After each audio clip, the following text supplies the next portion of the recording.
পাচার টাকা পুনরুদ্ধারের অগ্রগতি নিয়ে উচ্চ পর্যায়ের বৈঠক করেছে সরকার। সোমবার সকালে প্রধান উপদেষ্টা ডক্টর মোহাম্মদ ইউনূসের সভাপতিত্বে তার সরকারি বাসভবন যমুনায় বসে এ বৈঠক।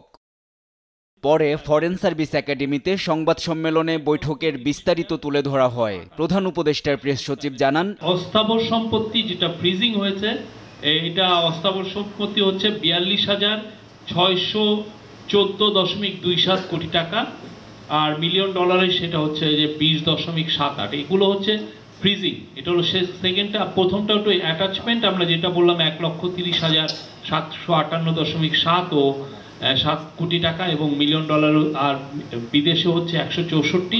এটা হচ্ছে অ্যাটাচমেন্ট। আর বাংলাদেশ ব্যাংক গভর্নর জানান, পাচার হওয়া অর্থ ও সম্পদ উদ্ধারে বিদেশি প্রতিষ্ঠানগুলোর সঙ্গে যোগাযোগ হচ্ছে। 1 বছরের মধ্যে বিদেশে থাকা সম্পদ জব্দ করা সম্ভব বলেও আশা জানান গভর্নর। বাংলাদেশে যে ধরনের বিচার কার্য সম্পাদিত হয়েছে সেটার ভিত্তিতে বিদেশে যারা অর্থ পাচার করেছেন বা অর্থ আত্মসাৎ করে চলে গেছেন তাদের অর্থ কীভাবে জব্দ করা যায় সেই জন্য আমরা MLA মিউচুয়াল লিগ্যাল অ্যাসিস্ট্যান্স আমরা পাঠাচ্ছি। পাচার ও লুটপাট হওয়া অর্থ ও সম্পদ উদ্ধার করে সংশ্লিষ্ট ব্যাংকে ফেরত ও জনকল্যাণে ব্যবহারের পরিকল্পনাও জানান বাংলাদেশ ব্যাংক গভর্নর। এজন্য তহবিল গঠন করা হবে জানিয়ে তিনি বলেন, সবকিছু আইন মেনেই হবে, প্রয়োজনে আইন সংশোধন করা হবে। টাকাটা সরকারের হাতেই আছে, জব্দ করা আছে।